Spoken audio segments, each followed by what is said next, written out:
Hello and welcome, everybody. If you do not know me, my name is Trafficus Jamicus. Trafficus Jamicus. Hi, how are you? Today, we're going to be doing something many people like to call cringe, something I, however, would like to call extremely unintuitive. But we're going to do it anyways because, fuck it, content. Today, given the OGL crisis has been won currently for the moment, today, ladies and gentlemen, we're going to be going over a tier list. But not just any tier list. A D&D class tier list. Yes, that's right, friends. We're ranking classes. Woo! This is something like a million other people have done, but you know, why not throw my hat in the bucket? I'm gonna throw my hat in the bucket. I don't care. Shocking considering the word itself. Yes, correct. And hey, if you're out here and you're watching this video and you're for some reason not subscribed to my Twitch. Like, what are you doing, pal? What are you doing, huh? You should come subscribe to my Twitch, you know what I'm saying? Twitch.tv/TrafficusJamicus. I'm live every now and then. Like right now, hey, I'm live recording this. You could be in the video too. I'm just saying, bro, you could be one of the OGs, you could be one of the, hey, I was there in that video. You could be there. That's all I'm saying, bro. Anyways, let's get into this. How I'm going to be ranking the classes. Let's see, I know my thing's sort of cutting it off here. We will shrink us down for just a moment. We are ranking Barbarian, I believe that is, that's Druid, Wizard, Fighter, Paladin, Ranger, Bard, Cleric, Warlock, Rogue, Sorcerer, Monk, Blood Hunter, and of course the Artificer. Now, I will go ahead and put this out there, just as a word of warning. This is my tier list. I will be making this tier list in whatever way I feel like making this tier list. If you have a problem with the tier list, go make your own. I'll put the link to the tier list in the description, of course. Goodness, Burp City. Let's get into this. So, Barbarian. How I was going into how I was going to rank this, and then I didn't bloody explain it. Goodness gracious, I'm a buffoon. I'm a bloody buffoon. Alright. So basically how I'm planning on ranking these. I'm not ranking these off of power, just because if we were ranking these off of power, that swings wildly, depends on the build that you're going for. Go make your own. Yes. Go make your own.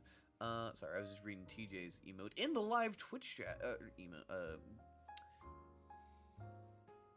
TJ's chat, in the live Twitch chat, which, hey, if you want to be part of the video, I'm just saying, I record live. We're going to be recording a lot more often, that's all I'm saying, bro. Anyways. So, how I'm going to be ranking the individual classes, not necessarily, based off of power, though power will play a rank in it. The power aspect of it is less my intention. I should actually probably throw it here. I'll do that later. You know, power will be a part of it, obviously, just because it'll be more of a power based on the class by itself, not necessarily with multi-classing, because with multi-classing, some of these are going to be way higher. Like, if we were basing this off of multi-classing, like, Fighter would be S tier, and I don't think anybody would have any issues with that. Bard would be S tier as well. Monk, we all know where Monk would go. But anyways, that's not what we're here for. Today, what we are here for is to rank them basically just kind of on individual power, just kind of where I think that they're ranked, my personal favorites. You know, where I think the best narratives can come from. Obviously, narrative comes from you and your dungeon master, so, you know, that's on you guys. I might be making a video about, like, how to make a good narrative. Anyways, I don't know, I'm not the greatest at it, so maybe I shouldn't say anything. But anyways, hey, we're here. Today, however, we're basically just ranking them, just kind of where I think they go. A little bit off of power, a little bit off of just general versatility, like, what are these classes good at? In what situation are most of these classes going to be good at, you know? And just sort of going forward with that. So, and also, it's my opinion. If you have a problem with the opinion, tough cookies, bro. So, the Barbarian. We will be placing it in C tier. Just the C tier will just be the placeholder. For actually, hold on. Let me make a add row below. Make this row. We will just make this row gray. Call it placeholder. Okay. Cool. Now the placeholder row. Okay, so. Barbarian. Now, Barbarian by itself is it's a very interesting class. I say interesting, it's simple. Unga bunga, take a big thing and smack with it. However, I don't think that's very interesting. I think the more interesting stories, allow me to pause for just a moment, the music that I have going on in the background, so that we can, hey, just listen to me for a little bit. I will also be posting the link to the music in the background. It is not copyright, but hey, I might as well be doing that. Why am I talking so fast? I don't know. No. Barbarian is such an interesting class. I think the best stories of Barbarians are, like, Yasha from Critical Role. Barbarians are... You can play them as just the big, dumb, unintelligent... Think of Grog, right? Like, we're all fans of Critical Role here, probably.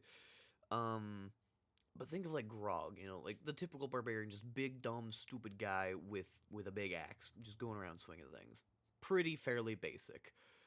But I think the interesting thing comes in with all the subclasses that it gets. I think the wild magic subclass that they got in Tasha's is fantastic. One of my buddies, Raging, or God of Boolin, apologies. Hey, go check him out. His channel will be in the description. You should go check him out. He's pretty cool. He streams a lot, too. But no, I think that I think I want to put Barbarian in... Let me finish story before I was going with my thought before I derailed myself. I think Barbarian is fairly basic, dependent on how you write it. Obviously, all of these are fairly basic, dependent on how you write it. But I think Barbarian, you have to be even slightly more, even slightly that tier above just average with your writing for them to be interesting. Maybe that's not true. Maybe I'm just kind of pulling it out of my ass. I might be. I don't know. But no, I genuinely think that given Barbarian's playstyle, given Barbarian's just sort of general what comes to mind when you think of Barbarian is just kind of unintuitive. Like, it just doesn't. It scratches some itches, but it doesn't scratch all of them. So I think for the moment we are going to go ahead and put Barbarian in C. Just because maybe it's not D tier. It's not bad, but it's right there just because it's fairly straightforward. You know what you're getting into. You know what you're getting into with a barbarian. Is kind of the premise there. Next is kind of just where I'm coming from in that perspective. Next, however, is the Druid. The Druid is a very interesting class. The Druid's a hard one to play. The Druid's a hard one to rank because I like Druids. I like the flavor of Druids. Druids are, as we all know, incredibly powerful. I don't think anybody needs to be told about Circle of the Moon and all the shenanigans you can get up to with that. But I think the main thing that keeps people from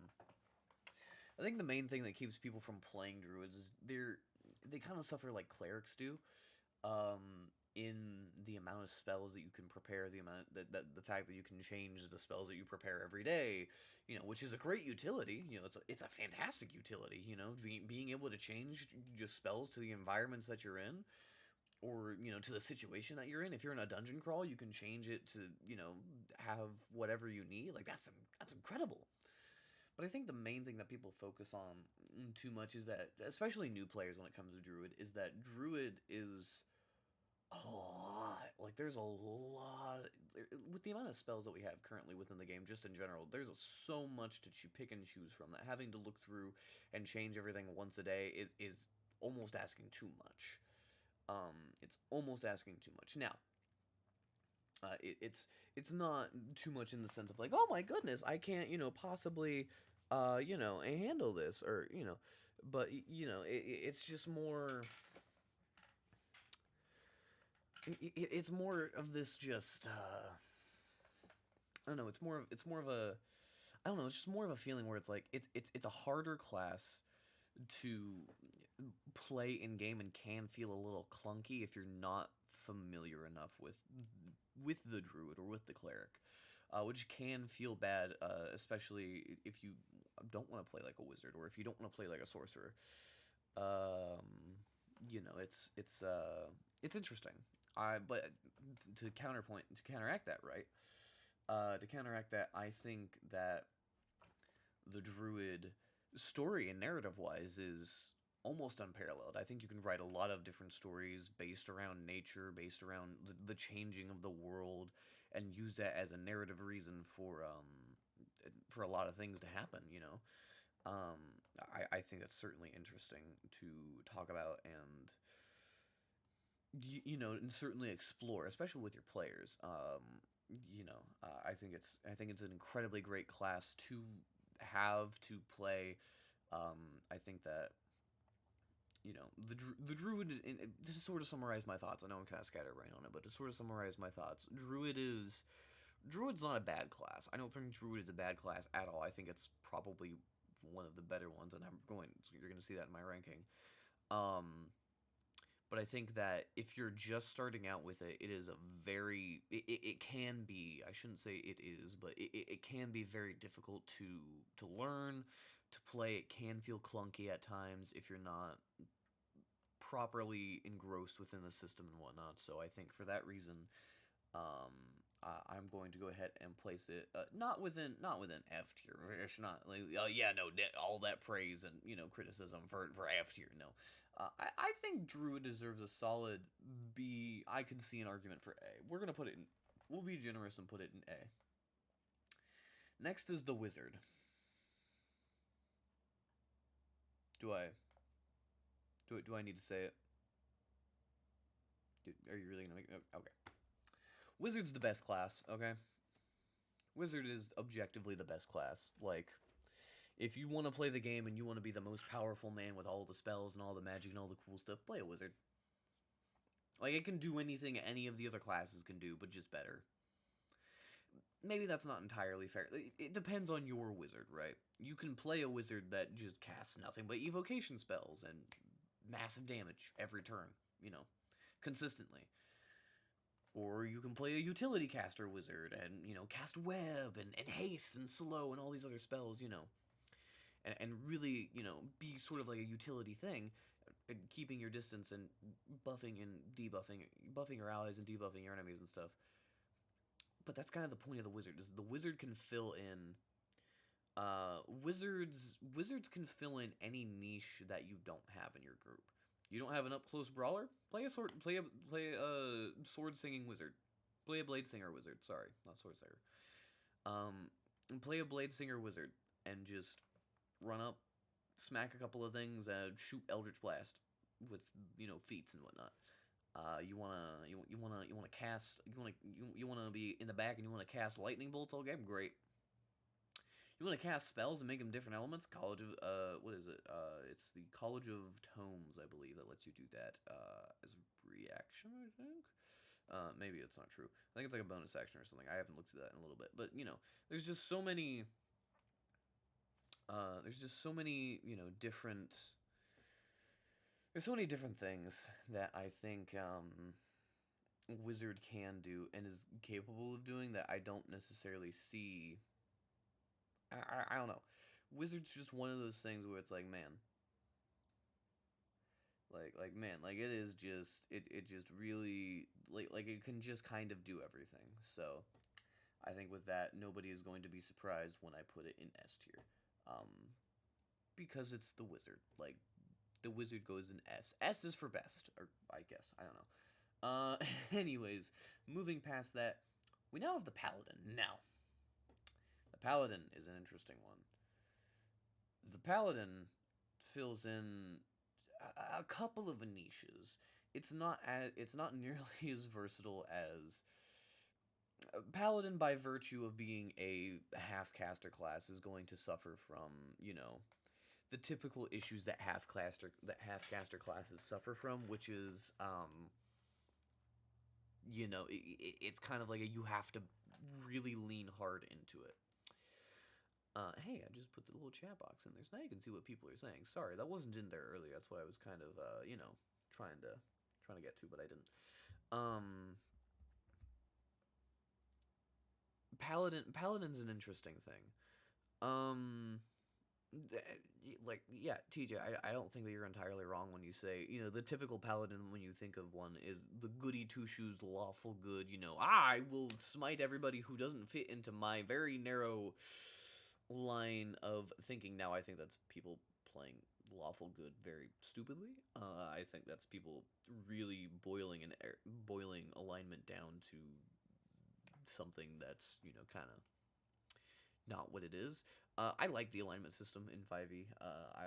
I don't in five, not necessarily in 5e, but just in general throughout all the editions. I think the alignment system should not be removed. I think it should actually be encouraged and leaned into more, so that we get more things out of it. But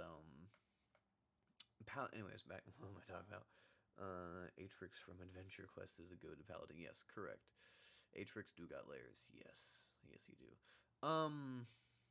But no, I think paladins kind of have the issue that like rangers do, and warlocks if you play warlock weird. Um, if not warlocks, warlocks are kind of full casters. They kind of have the issue that like warlocks or ranger can't that warlocks can have, or that rangers have, or that artificers even have. Sometimes the artificers make up for that in other ways. We'll get to that later.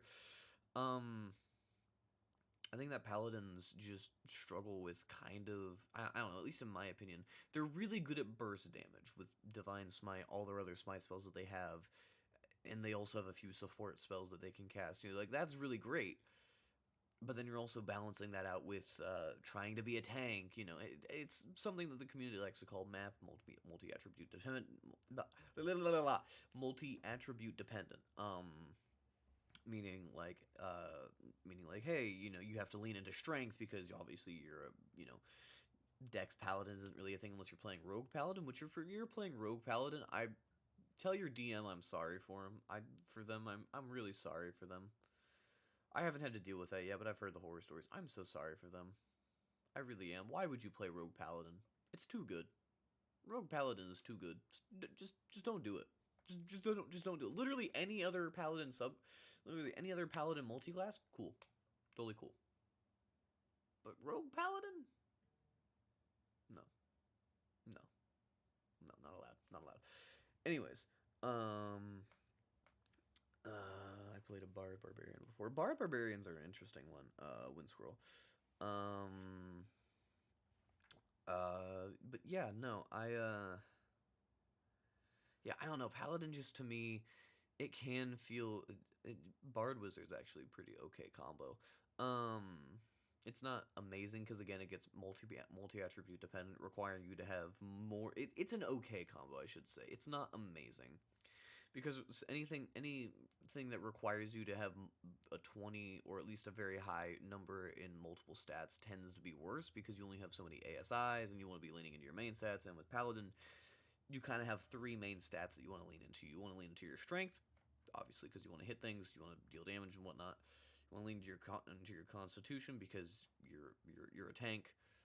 Is almost never played properly. People just see the numbers and forget the roleplay aspects. Roleplay aspects I'm not necessarily leaning into with this ranking thus far, but roleplay aspects do kind of come into that. We'll get into that in a second. But anyways, stats wise, strength for weapons and stuff, obviously. Constitution because you're a tank, and then charisma. I think changing it from, I believe they were wisdom casters in previous editions, if I'm remembering correctly, to charisma casters is a great change. However, making them reliant on three different stat types. Now, again, that depends on the paladin you want to play. You don't have to play the super tanky, super, strong spell casting paladin. But if you want to be good in all of the areas that paladin is good at, you need to lean into those three stats, and that can get really iffy with all of your ASIs and whatnot. You kind of really have to hope that you roll well on your initial stats when you make the character, Because otherwise, you're just sitting there with a bunch of stats that, like a bunch of like 117 and then like 2 12s. It's like, well, what I'm gonna put that 17 into strength, obviously. What do I do with these 12s? Because I don't want to suck at casting, but I also don't want to like have no constitution. So, you know, it is kind of an issue that I think paladins do have. Now, as far as role playing aspects, I think that Wind Squirrel brought up a good point. Playing a paladin can be weird. I don't necessarily like it when you play the lawful stupid paladin that just goes around and is the infamous table breaker. You know, I think that if you want to play paladin properly, you need to lean into a lot of the things that I think people don't like about the alignment system is they don't want to lean into it. They don't want to. They don't want to constrict because people see the alignment system as a constriction, which it is kind of. Yeah, there's leniencies and constrictions. Like Mermaid Man is screeching evil at everything. Yeah, kind of like that. Yeah, like nobody likes that. Like that's the lawful stupid paladin is just evil at every turn, and it's like that's not how you play a lawful good character. A lawful good character can have flaws, can make mistakes, can absolutely, be lawful stupid, but they can also be normal. Like a normal person is probably a lawful good. Your average everyday citizen is probably a lawful good person. I would make that argument. Now, is that necessarily true? I don't know. Most people probably line up somewhere on the neutral scale. But most people think that they're lawful good because they follow the laws, they follow their moral code, and they're genuinely doing things around for other people and not abusing systems and to get benefit just them. That's kind of like how a lawful character should work, and nobody really plays a character like that. Paladins are a weird thing where it's like in previous editions you had to be lawful good. That's where the lawful stupid thing came in, and that's why people didn't want to play them. I think that leaning that you can make a good paladin from any alignment. You can make a good neutral paladin. You can make a good chaotic evil paladin. You can make a great, neutral good paladin. I think that the issue with paladin when it comes to the roleplay aspects is you're devoting yourself to a deity and you are kind of beholden to the deity's morals, because if you don't do what the deity says and they don't like what you're doing, they're just going to yoink the power away. Like unless your DM is one of those like the gods are not here on this world and they're just tangentially involved. Let's see here. Windsquirrel says paladins work best if the character is stupid rather than the player, so that the naughty rogue and other characters can do the bad stuff under his nose. I don't think that's even necessarily true. I don't think that's true either. I actually disagree with that really heavily. I think that if you want to play a good paladin, don't be a dick. Like don't be an asshole who's just sitting there like, yes, and I will not bend my moral code for anything, and I will just hate everybody at the table because they did something that I did not like and goes against my moral code. Rah, rah, rah. No, don't do that. That's bad paladin. Don't do that. That's bad paladin. I think if you want to play a lawful good paladin, I think you absolutely can. There's a lot of really good ways to do it. I think the hard part that a lot of people struggle with when it comes to paladin is the fact that it's one of those classes where it's like you are constrained by something that the DM chooses. Now, I could never be a paladin. I'm not wholesome enough. You don't have to play a lawful good paladin. Don't have to. Not in 5th edition, at least. In 5th edition, they were just like, nope, no lawful good paladins. You can be whatever alignment you want, which I think is cool. I think that's fine. I don't have an issue with that. I think the main issue. I keep on talking in circles. Jeez, I keep rambling. I think that the main issue that people have with paladins is that you feel constrained to something that you're not in control of when you make your character, which is how it is the DM going to portray the god. And if they choose to portray the god as lawful stupid, then you better play lawful stupid paladin, otherwise you're not keeping those powers very long. Yes, TJ, I know what you mean. I'm not. We're not going into that. Not for YouTube. Not YouTube gang. Don't gotta deal with that. Trust me, you don't want to deal with that. I think that it's very scary for a lot of players to sort of not have that control over their character of like, well, I could lose my powers if my DM decides to play the lawful good god, lawful stupid, and Reddit has Reddit has said things that are probably true. Not that Reddit is the place for everything. For everything, true. Don't trust Reddit all the time. Reddit has some weird stuff on there. So does every other site. Use your mind. Anyways, I got weirdly deep real quick. Um, but no, I think that people just Paladin is in a weird place. That has really bad, just history and thing about it. And you don't have to play Paladin lawful stupid. That's kind of the main point of the rant. As far as power wise, Paladin's pretty great. It synergizes with a lot of martial classes. It synergizes with barbarian, with fighter. It can synergize with rogue, especially. Dear God, it synergizes with rogue a little too well. Blood Hunter can synergize with. There's a lot of things that it can synergize with and really give you some good powerful combos out of. I think just by itself, it kind of it's a little. It's not like the worst thing ever, but it's very burst damagey. Once you run out of those spell slots, you're kind of hung dry. It's not something new players should delve into. A lot of complex elements that need to be balanced. I disagree again with that. I think that if they don't a new player without DM guidance probably should not play a paladin. I think that is a more accurate way of putting it. I think that a brand spanking new player who has no idea what they're doing playing a paladin is just a lot of bad things. There's just a lot of things wrong with that. But I think a brand new player being led by the DM and sort of, the DM being a little bit more lenient with them can have a good experience with a paladin, and any experienced player can do just fine with a paladin. And again, all of this varies dependent on subclass, how you want to write your paladin. Not this, that, the third. We'll do subclass rankings later. But for now, I think we're gonna go ahead and put paladin. I'll put paladin in B. I think that this is a good spot for paladin. By itself, it can do a lot of good damage. It can do it's really good healing. Overall, I didn't really get into too much of the class abilities and whatnot, but it can do some pretty good healing, really decent damage in bursts. I think overall, Paladin's a pretty solid class. Maybe we should bump Barbarian up. I'm considering bumping Barbarian up because it does have the consistency with Reckless Attack, so advantage. You're critting way more often with a Barbarian. So the consistency of damage is there. And it synergizes pretty well with Paladin, but I think we're gonna go ahead. I think we're gonna go ahead and put Paladin in B. We'll put Barbarian in B as well. I think that's fine. Ranger. What to say about Ranger? Well, okay. Before we get into Ranger. Pre-Tosh's Cauldron of Everything, I don't think anybody would have been mad at me if I put it in F tier. I don't think that they would be very mad.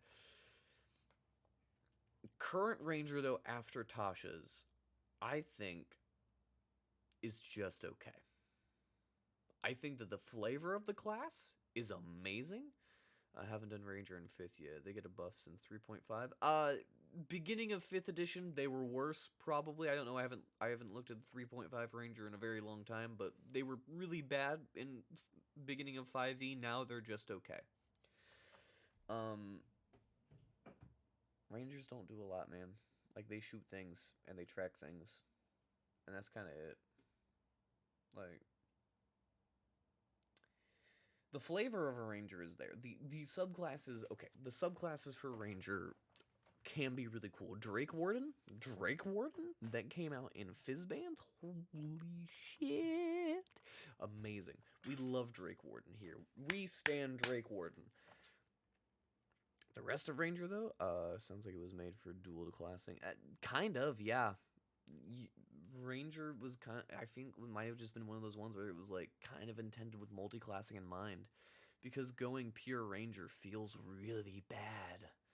Like, it struggles with especially the Beast Tamer one, the one that gets a pet. I can't remember it off the top of my head. Well, there's 2 that get pets now. There's a couple that get pets now, but I think it's Beastmaster. Really struggle with damage late game. Now, not so much, but I mean, Ranger still kind of feels bad in some aspects. It can do good damage if you're multi-class it right, or if you're critting, if you've got the right build going on, it can do some good damage.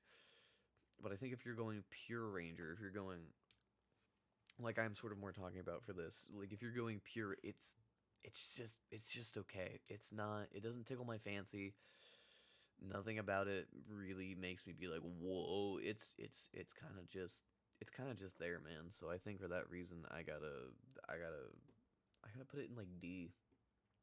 It's not doo doo garbage like it was at one point in time. It's certainly gone up at least one tier. I think D tier is where it's gonna stay for a long time. I hope in the next edition that comes out they make Ranger way better, or if before the next edition that comes out they fix Ranger a lot because, like, even with the Tasha's changes, like it's got some good changes, it's got some good stuff in there, but it just kind of falls flat for me, which is really unfortunate to say. Fighter. What do we say about Fighter? We all know the we all know the fun stories of Human Fighter. Um, I have a soft spot for Fighter in my heart. I really do. I really do have a soft spot for Fighter in my heart. Yeah, it's basic. Like, you look at the things that Fighter gets just throughout the class itself without any subclasses, and you're just like, wow, this kind of sucks. And then you get into the subclasses, and you're like, wow, this is amazing. Okay, first off, I think that Fighter has some of the best designed subclasses in the game intentionally, because if it didn't, Fighter would be the worst class. If Fighter was not so hard carried by its subclasses, I think nobody would play it.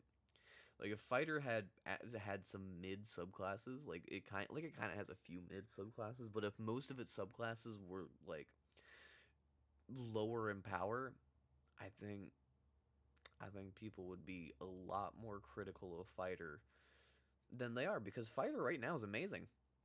It's not S tier. I don't think. I don't think it's like the top of the top. But I think if you go pure, you can go. I think you can go pure Fighter, and with most subclasses, be putting out probably some of the highest damage in the game.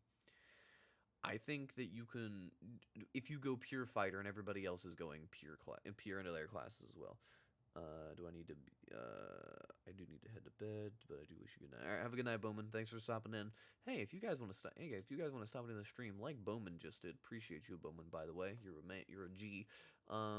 Make sure to come to twitch.tv/Trafficus Jamicus.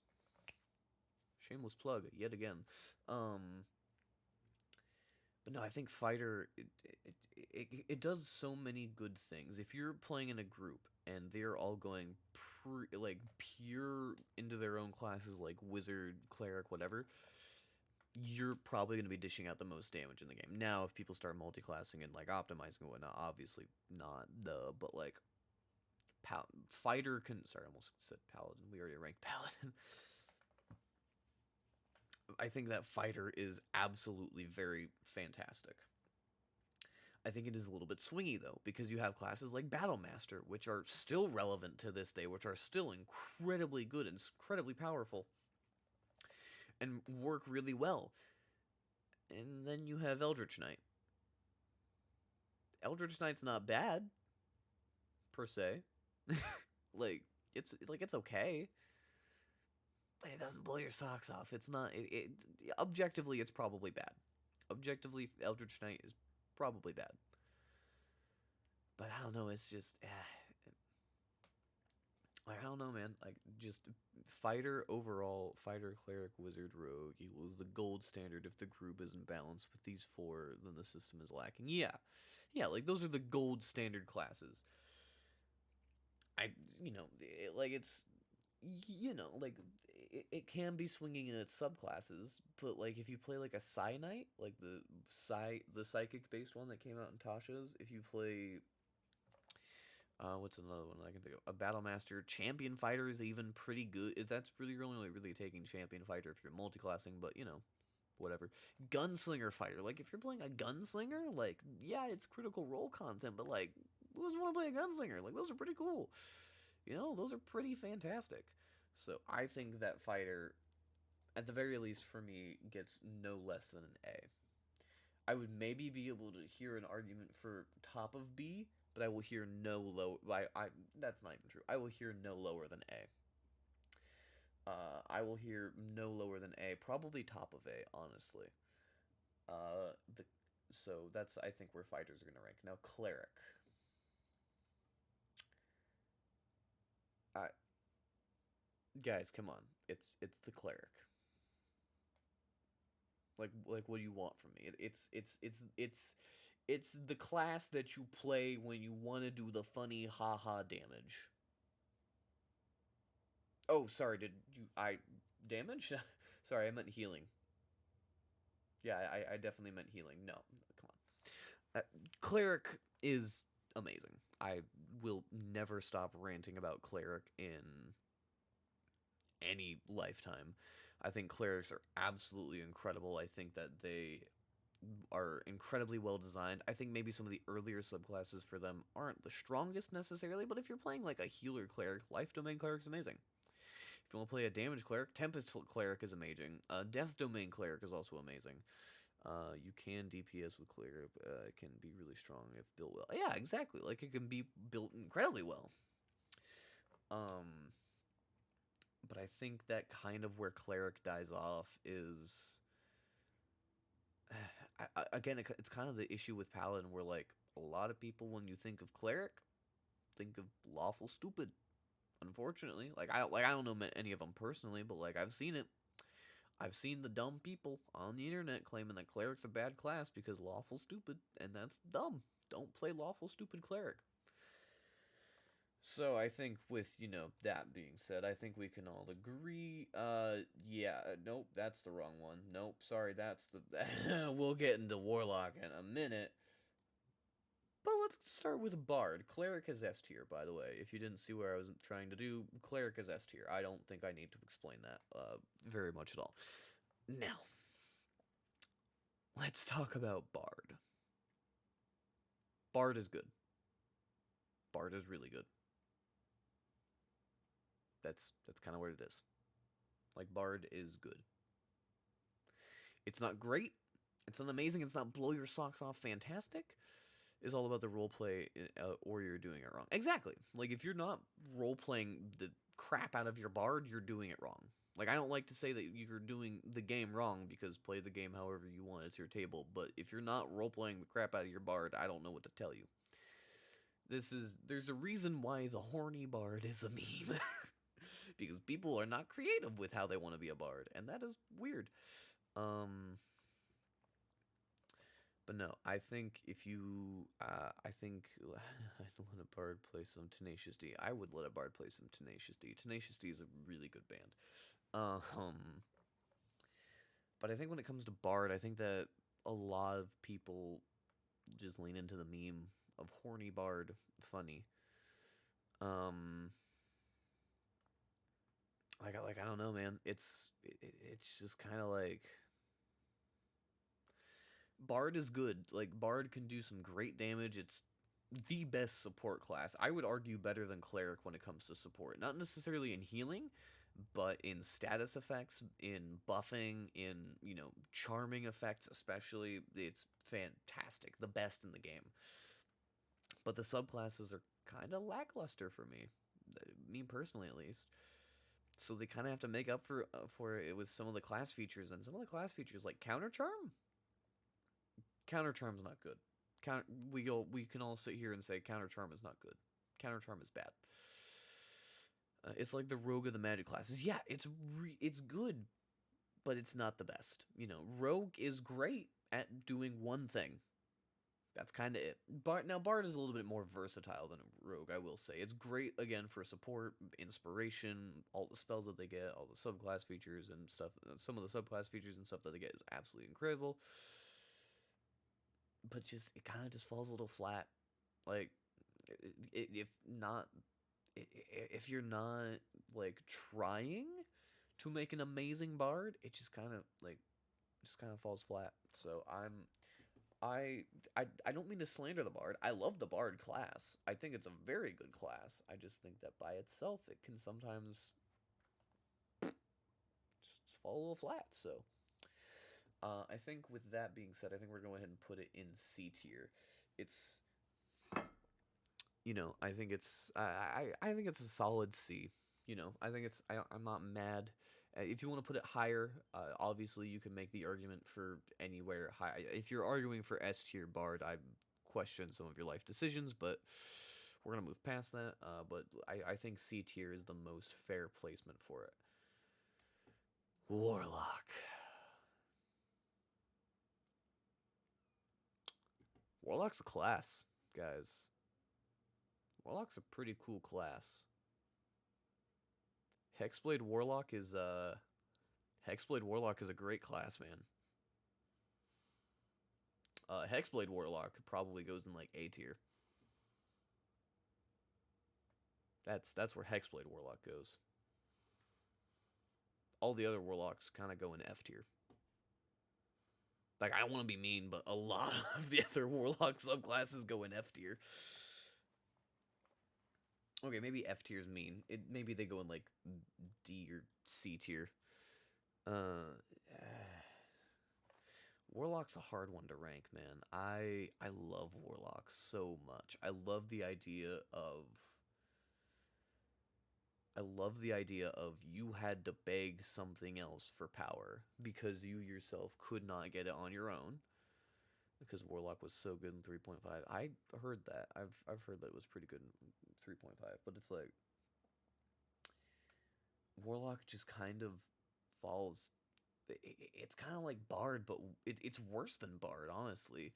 If you pick anything other than Hexblade for optimization, you're playing it. You're just not doing it. Like, why would you choose any other subclass other than Hexblade for Warlock if you're gonna optimize with it? And it's kind of like you're only really taking any of the other options to be quirky and different, and that's kind of weird. Like, it's a little strange. Like, I don't want to be that guy, but like Warlock is just not amazing. It's just not amazing. I think that's the unfortunate part about it is that it has one amazing subclass, and then the rest are just kind of meh. Like Genie's cool. Genie's cool for flavor and everything. I think that's awesome. But I mean, the power of it's just okay. Um, Pact of the Depth. I think it is great flavor again. Making a pact with a kraken. That's really cool, but not amazing. If you got a theme in mind and have an epic tale to tell, that's fine. But as a character by the numbers, yeah, just by the numbers. If we're going off of a pure power standpoint, I think it's everything but Hexblade is like D or E tier, maybe even F tier. But I think if you're going for other things like story, I think it could be a very solid argument for A or even S tier from like a narrative standpoint. Absolutely, I think it's gonna be another C another man. My mind wants to go like D, but I think C. I think I'm gonna put it in D. That's where I'm gonna put it. Just Hexblade's the thing that hard carries it, and it hard carries the whole class to a D. That's where it's at. Rogue. Let's talk about Rogue now. Rogue's really good in a lot of different things. I didn't mention this with Bard, but expertise is fantastic. Expertise is fantastic. Like it doubles your proficiency bonus in any skill that you are proficient with. Like that is hands down like an absolutely incredible thing to have. Expertise in for rogue for in like thieves tools or in stealth or in deception, all of these are amazing options for it, and with bard, with persuasion, performance. He's always been the skill monkey indeed. Yeah, rogue has always been the skill monkey. Rogue has always been the I'm good at everything else because that's what I need to be. you know like you play a bard for damage. You can play a bard for damage. You're not gonna get absolutely the most out of it unless you're playing paladin rogue, which again, why would you ever play paladin rogue? Please don't do this. Please don't play paladin rogue, please. I'm begging you. I am begging you, okay? Other guy, guy on a screen that you are watching right now, am begging you. Don't play paladin rogue, please, please. Rogue monk is fun. Rogue monk is fun. Doesn't work though, unfortunately. Sneak attack on the fist does not work, unfortunately. Which is sad because if it did work, Batman build would be going crazy. um, but I think that Rogue suffers from the thing that I think a lot of other some of the other classes that we've kind of talked about. You know which ones kind of suffer from, which is that it's good at one thing. That's being good at everything other than damage. Which, again, don't get me wrong, one really good, powerful attack, which you're probably playing assassin rogue for, in which case, or inquisitive, or maybe, I don't know, whatever kind of other rogue. You're not playing thief, okay? Let's get this out of the way. The thief subclass for rogue is bad. It's terrible. It's not good. Thief rogue, unless you're playing it for story, is just bad. Unfortunately, there's much better options. Um, I think rogue is just another one of those ones where it's good. It can be good if you're building for it. But everybody has a sad backstory as a rogue. Everybody's classic trope as a rogue is just to be sad, edgy, and depressing. And sad, edgy, and depressing is cool once or twice. It gets old real quick. Coming from somebody who writes a lot of tragic characters. But not all of them are sad or depressing. Well, a lot of them are. Most of them are. Listen, you can't judge me. I'm on the other side of a screen, nerd. Anyways, no, I think rogue. You need better rogues in your life. Yeah. A lot of the rogues that I've seen are just played really sadly. Like not played sadly, but like their backstories are all just kind of the same, which is unfortunate. Um, so I'm gonna put rogue. I think I'm gonna put rogue in C. It's good for damage. It's good in multi-classing. It's good at a lot of things, but just because it's good at some of them, it's not the best at any of them. Unlike the wizard or the cleric, who are just good at everything that they choose to be good at, like the best at everything that they choose to be at. Rogue is only good at a very certain number of things that you choose it to be good at, and you're kind of stuck with those things the entire time. You can expand them and change them, but for the most part, you're kind of just stuck right there, unfortunately. Oh boy, sorcerer.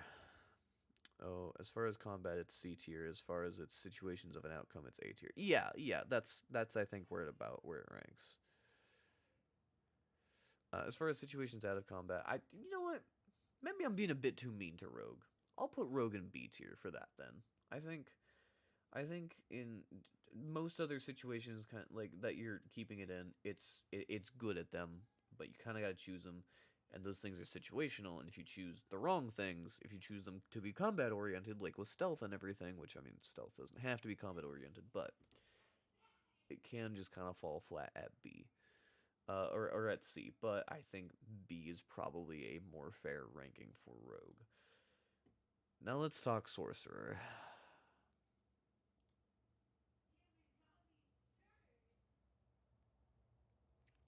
Imagine having your entire crowd. If I could speak, imagine having your entire class relegated and dismantled by a feat.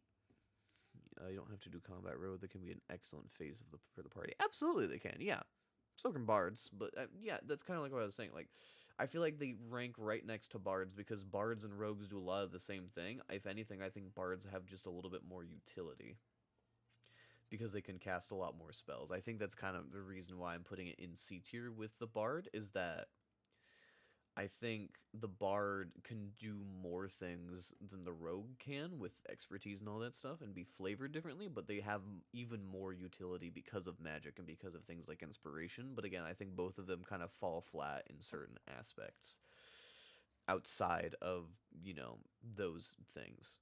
Anyways, we're talking about sorcerer at this point. Sorcerer is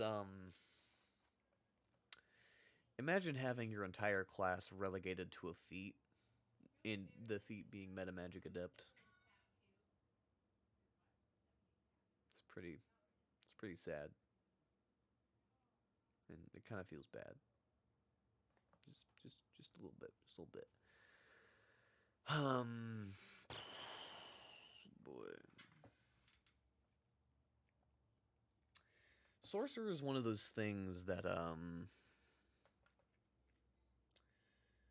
Sorcerer is one of those classes that's like you play it for the flavor. You don't play it for the power. You can do some crazy things as a sorcerer. You get more sorcery points out of being a sorcerer, I will tell you that. But like exactly, TJ, you hit the nail on the head with a hammer. Why play sorcerer when there's wizard? And you can just take the meta magic adept feat and not have to start statting into charisma as well. It's just like, oh well, I so the difference, TJ, between sorcerer and wizard. Wizard is you study in order to get your innate knowledge of magic, and in order to cast magic, in order to use it. Sorcerers within the game you are the source of your magic. It's not from your brain. It's not from your charm or anything. It's not from like your music. It's not because you got it from somebody else. It's because it comes from you. You are your own source of power from it, which is why sorcerers are different from wizards within this game. Now, they're not very good. I'll just be blunt. It's They're not bad. They're not the worst thing. They're not. They're not. They're. I will be nice and not put them with ranger and warlock. Um, I will be nice and not put them there. I will, however, put it here. Just they need help. Not sure in 5th edition, but in 3.5, the sorcerer had the benefit of not needing the spellbook to do magic. They could also spontaneously cast rather than having to prepare spells. My sorcerer would be shit. Yeah, that's kind of Wind Scrolls kind of got it right there. Is it's like they are the source of their magic. I'd rather be a nerd yet awesome wizard. Exactly. Again, why be a sorcerer when could be wizard? Exactly. Not the jock sorcerer. Exactly. Why be a sorcerer when wizard exists? Beats me. Um, Next up is the monk. Oh boy, the monk. I know I've been really harsh on a lot of these. I know I have. It's for a good reason though, I swear. I swear I'm not normally this Debbie Downer about a lot of these classes, but like, if you're being honest, like you kind of like monk. Where do we start with monk? Monk.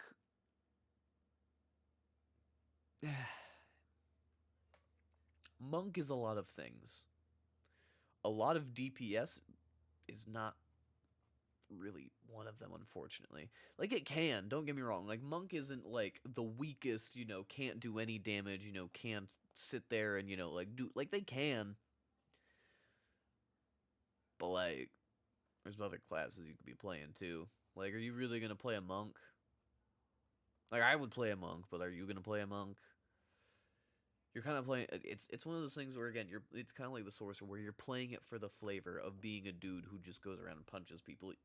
Honestly, if I'm really gonna be mean about it, if you wanted to play a monk, just play a fighter with the unarmed fighting style. You get long sword hands at level 1.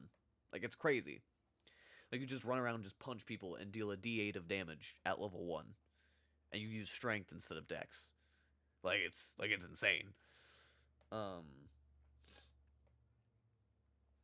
So some of the subclasses make it insane. Some of the subclasses, I will admit, do make it insane. Way of the Open Palm is really good. The dragon one that came out in Fizzbands is really good. I had to play again. I had to play with a player who used it. That was really good. That was interesting. Kensei is actually not bad either. If I'm being entirely honest, Kensei is not the worst subclass either. It's just like, man, Monk tries to do a lot of things, and some of them it does really well. For instance, I'm going to spam all of my key points to do Stunning Strike and Flurry of Blows. Pop, pop. Like, we all know what you're gonna do with your bonus action and with your key points. Like, if you're using them for like anything else, I don't know what to tell you. I don't know what to tell you. I think for that reason, though, I'm not very positive on Monk because just sometimes it just doesn't. I don't know. It just sometimes it just kind of feels bland. Like a lot of these other classes, right? Like Ranger, Warlock, Bard, Sorcerer. Like at least with them, yeah, they might not be the greatest in game, but they're really flavorful. You can really flavor them. Rogue, it's a little harder to flavor Rogue, but you can flavor Rogue pretty well too. So I couldn't be Saitama with Monk. With Way of the Open Palm you could, but with Way of the Open Hand you could, but like that's really dependent on a con save, which is interesting. Um, but no, it's like with all these other ones, like they have flavor to them. Rogue is just, or sorry, Monk is just kind of a dude who just runs up and punches people. Like that's kind of it. And you have to share your money with everybody. One of your class features is you just have to share your money with everybody. And it kind of like I won't put it in E tier because it's not that bad, but it's gonna go right here. Like Monk is Monk is a class, I guess. Blood Hunter. I don't want to be the guy to say it, but I'm gonna be the guy to say it. Blood Hunter is a little too good. I'm gonna be honest with you. It's a little too good. I know it's not official content or anything, so I don't technically have to rank it. But Blood Hunter can be a little too good. I will explain what I mean. Have you tried Wave the Astral Self? I have. Wave the Astral Self Monk is very good. It's incredible. But some of the other monk subclasses just, or I shouldn't even say some. A lot of the other monk subclasses, except for like Wave the Astral Self, Open Hand, and the Dragon one, are just kind of meh. Like they're just different ways of punching people, which is just meh for me. Blood Hunter. Anyways, back on to Blood Hunter. Blood Hunter's a little too strong. By itself, it is an interesting gimmick of dealing damage to yourself in order to deal more damage. Blood Hunter is not a vampire, actually. Imagine Witcher, but instead of, crafting potions and stuff like that, which one of the subclasses you can do that with, but imagine the edgy kid wrote a class. You cut yourself to do more damage. That's what Blood Hunter is. You were the edgy kid in the back of the class that wanted to make his own class in the back of the classroom who wanted to make his own class in the game, and so you made this. It's cool. It's really cool. It's pretty dope. But like, why are you playing Blood Hunter when you could just play like any other class? Like I don't know. I don't think Blood Hunters are terrible. They're by themselves one of the stronger classes. Basically, Dollar Store Geralt. Basically, Dollar Store Geralt. Yeah, that's a really good way of putting it. I think Blood Hunters by themselves are probably some of the strongest. Are probably some of the strongest. It does feel like it'd be a subclass of fighter. That is the thing. Is I feel like if you just took a lot of the elements from some of the other subclasses and just like squished them all together, like you just have a subclass, like you just have a fighter subclass, which is not necessarily a bad thing. I don't think that's a bad thing by any means, but it doesn't feel especially unique. I certainly think it's cool. I certainly think that it's got a leg up on a lot of other homebrew. But I just think that it kind of like I don't know. It's a little too good numbers wise, and flavor wise, it's kind of okay. It's there. It's fine. Honestly, for me, Blood Hunter ranks like a C. It ranks like a C. Like it's okay. It's pretty good in the numbers department by itself. Pretty okay with subclassing as well. But I mean, it's just kind of okay. Um, Artificer. Where to put Artificer? Um, Before the campaign that I'm running for one of my groups, I have an Artificer in there. Before that campaign, I would have said Artificer is probably like a B or a C. Artificer, now that I have experience with this class, is more like an A or a B, verging on S. Now you're probably sitting here saying, Traffic, what do you mean? What do you mean it's an A or an S or a B? What do you mean by that? The crafting rules in this game, they do exist. I was surprised about that. I think they exist in like Xanathars and a little bit in the player's handbook and the DM. So they exist in various different places. I think essentially it takes like a various number of weeks. I think it takes like 52 weeks or something like that to create a legendary item, assuming that you have the components, right? If you have all the materials for it, to create a legendary item takes about like 52 weeks. So like a full year has to be dedicated to creating this item. Artificers, when creating magic items, can have the time.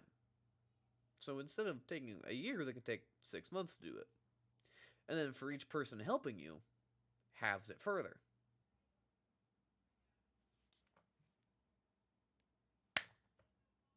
That's pretty good. So if you have a party of, I don't know, 5 people, right? You have the year halved down to 6 months, so it's already halved once. Adding in another one, you can get it to 3 months. Adding in another one, you can get it down to about a month and a half. Add another one, you can get it down to about 2 weeks. Add another one, you can get it down to about a week. If you have a 6-player, you're down to like a day. I think there is like a minimum of like 3 days. No, there's not even a minimum. You can get it down to literally a day. You can get it down to literally a day to craft a legendary item. It doesn't make any sense, but you can. This is rules as written. Rules how they work. Now, obviously, you might be saying, well, then just don't give them the time to do it. Your players are going to lock themselves in a basement at some point if they really want to make that item. They will do it. Don't test them. They will do it. And then you also might be saying, oh, would you then just don't give them the materials? Fair point, but sometimes they kill a dragon and they want to make a dragon mask. Like sometimes they want to kill a dragon and then they realize that they can craft items and make a dragon mask. Mass-producing swords and stones for all the heroes in the land, basically. Artificer, if you're playing a battlesmith, if you're playing, an artillerist, like Urza from Fairy Tail. No. Better. Instead of just summoning the weapons, they just make them. And they're of like the highest quality instead of Urza, who just summons like a bunch of mid-quality weapons with like a few amazing weapons. They can just make the best weapons in the game if you give them like a week and the materials to do it. You know, it's not even all the time like that you're doing it to be like, yes, and now, and because like didn't realize this, right? Like my players, like one of my players who's playing the Artificer was just like, hey, I'm gonna make this dragon mask in like a few weeks. And I was like, what? How? Why? He was like, well, according to the rules, I have the time. And at higher levels, they quarter the time. At level 10, I believe they quarter the time it takes to make any magic item. Meaning, whereas it starts for a normal person to make a legendary item, it sounds like a game breaker. Not really. Not really. Again, because it kind of comes down to the things of like, if you don't want them to make the legendary the weapons, don't give them materials to make the legendary weapons. Because that's the thing, right? When it comes to making like a dragon mask, right? Yeah, the limiter is the materials. Like, you're not just gonna find like steel that was made with like Lathander's blood, or like steel that was like cooled in Lathander's blood just laying around, right? Like there's only so much of that stuff, and it's not sitting around in the prime material. So most of like the uber powerful like weapons and stuff, they're not really gonna be able to find the materials for. But like a bag of holding, like they can make that in like a day. Like that's not that hard. The problem when it comes to making the items is, of course, the materials. The materials are, you can make them as scarce or as plentiful as you want. If you make them scarce, then they're not going to be able to make the items, which is fine. When you're not me running a campaign with a bunch of dragons in it, in which case there's a lot of dragons, and it's like, oh, hey, you have a dragon mask. It means that you're resistant to the damage of this dragon. Oh, boy. Yeah, it gets interesting. So, um, yeah, no, I think that kind of Artificer, when it comes to out of game stuff, incredibly powerful. When it comes to in game like combat stuff, a little less so. Battlesmith is still pretty powerful. Artillerist is also still pretty powerful. Those two are like pretty solid and powerful. They can do a lot of things. They can deal quite a bit of damage. They have access to certain smites. They have access to it's the GM slash player balance. If you want them to have fun with their character, but not break the game for that fun. Exactly. Yeah, exactly. That's the limiting factor on the class is like you want them to have fun with the character and make the items because that's cool. Why wouldn't you want them to make the dragon mask of Tiamat? Like, why wouldn't you want them to do that? But then it's also like if they do that, then like the DM's like here, unless you want to throw like 50 Tarrasques at them, in which case you can, but there's nothing stopping you. But why would you do that? And then they're up here, and then they start having less fun because everything is too powerful. Oh, also a problem with the dragon masks, they give you a legendary resistance per mask. If you have more than one mask, it combines into the Mask of Tiamat, combining both of the resistances into one, and giving you two legendary and combining the amount of legendary actions that you have. So for the amount of masks that you have is how many legendary resistances you have. If you have a Mask of Tiamat, you have a fully built one. You have 5 legendary resistances. That is terrifying. So don't be like me and have a campaign based on dragons. This is your PSA. Thank you. Now, I discovered this with my players. It was rather fun.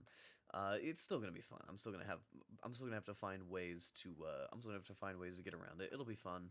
It'll be awesome. Like it's not a problem for me. It's just something I didn't realize, and now I have to kind of plan around it and be like, maybe I don't throw so many dragons in like I was planning. Maybe I just throw in like one here and there. And then we just throw a bunch of people at them. No. Artificers inside of combat, obviously they have like the battlesmith, they have the artillerist. Those two are pretty good. Like those two are pretty solid. I don't think anybody gets really mad if you say like those are probably the two best for the class just because of the things that they're capable of doing. The alchemist, however, is oh boy, the alchemist. The alchemist is a little interesting, if I do say so myself. It's not garbage. It's not terrible. It's like it's okay. Top tier classes scare me for real. They should. Some of them can be incredibly scary. But I think others of them just kind of are like, it's all entirely dependent on the player and how well optimized the character is. If the character is not very well optimized, you're probably not going to be too afraid of them. If they are incredibly well optimized, like one of my tables that I play at, which is totally fun and fine, but it's just, it's a lot of stress trying to build an encounter for very well optimized people, then you're going to have a bad time. But as long as you're, just not even like a thing of like, hey guys, don't optimize, because some people are going to optimize no matter what, because optimizing is fun. Seeing that your numbers go from like mid here to like boom, breaking through the roof, that's cool. Like I'm not going to take that away from you. Like that's awesome. No, it's not entirely a horror game. It's a very fun game that you sit at your table with, and you play with your players, and you play with yourself, and you guys roll a bunch of dice, and you tell silly stories. It's a lot of fun. It just sometimes things are scary. GMing GMing a game with meta characters is like it can be a slog, but it kind of comes down to just you as a DM just kind of have to sit there and be like, I don't know, man. Like I don't know. It is what it is. Like you kind of just gotta sit there and just say like, it was like, hey man, it's fun. Like, if you're playing with a bunch of meta characters, you just kind of have to sit there and realize, like, yeah, they're gonna kill it. Like, they're gonna kill it irregardless. They're built for damage. They're built for all this. You have to intrigue them with narrative, but you also have to realize that the narrative, if you're not careful, can be messed up because of how powerful they are. And that's just how it works, you know? But I mean, hey, not all of them are built meta in the same way. Some of them are built for meta close-up damage, which isn't good against spellcasters. If you have like fly, like what is the fighter gonna do on the ground if he doesn't have a bow? Not a whole lot, you know. And they might be built better for range, in which case, hey, you know, range is a little bit harder to deal with, but I mean, it's not impossible. If you get in their face, they're probably not going to be doing too well in melee damage. And then the archer is distracted with the dude in his face.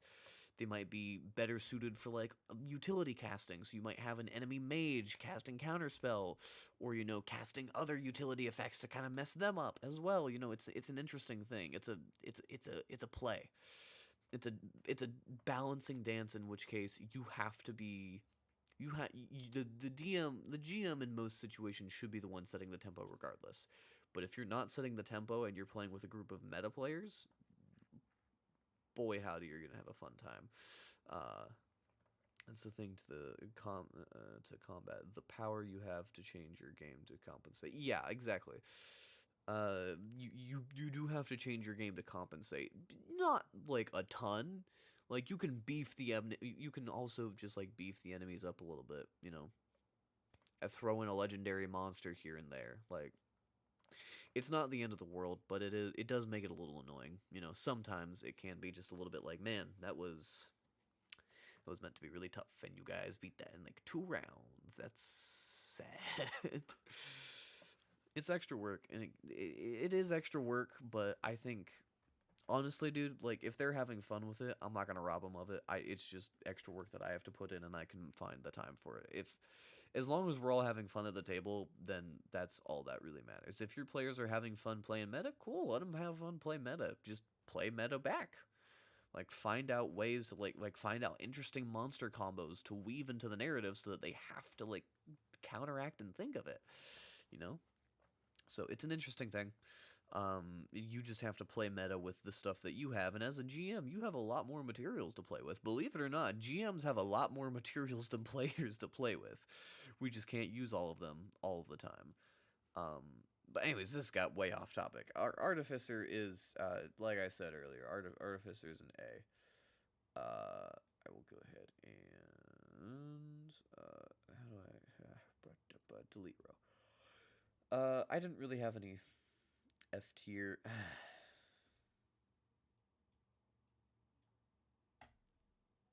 We'll have one F tier. We will have one F tier.